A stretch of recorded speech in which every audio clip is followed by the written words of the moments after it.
Start. क्या हिंदी से?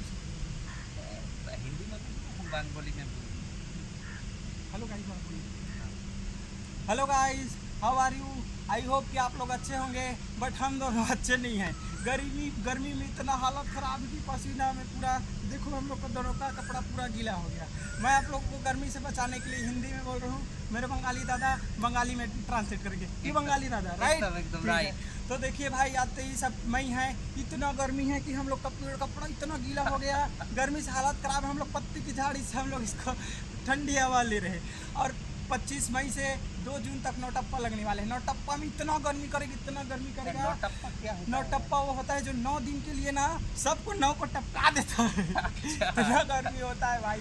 तो आप लोग से अनुरोध है कि गर्मी में आप लोग 9 दिन के लिए धूप से बचे और ठंडी ठंडी चीज़ का सेवन करें, जैसे कि खीरा, गाजर इत्यादि। ठीक है बंगाली दादा, आप थोड़ा गर्मी से बचने के लिए थोड़ा बंगाली में ट्रांसलेट कीजिए।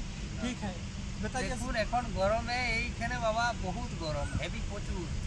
মানে আমরা রানিং করতে আসি প্রত্যেক দিনেই, তো এই 5-6 দিনলে যা গরমটা আসছে, মানে কাপড়গুলো একদম পুরো ভিজে যাচ্ছে। আর তার মধ্যে কি হচ্ছে, এই নটাপ্পানো কি বলছে ইয়ারা, ওইটা 9 দিন না কদিন থাকে। ওই 9 দিনের মধ্যে তোমরা ভালো মন্দ খাবে, আর কি বলবো, ঠান্ডা ঠান্ডা জিনিস খাবে, তরমুজ ক্ষীরা, তারপরে এইসব জিনিসে मट्ठा वट्ठा, মাঠা মানে ওই हाँ, दही हाँ, का ना, दही का, हाँ, छाछ, दही দিয়ে যেটা ওই नींबू पानी पिए, नींबू पानी। লস্যি लस्सी। বলে, ওইটা। আর কি ওই হইলো। ठीक है, फिर नेक्स्ट ब्लॉग में मिलते हैं, कल मिलते हैं। Bye guys, bye bye. चलिए।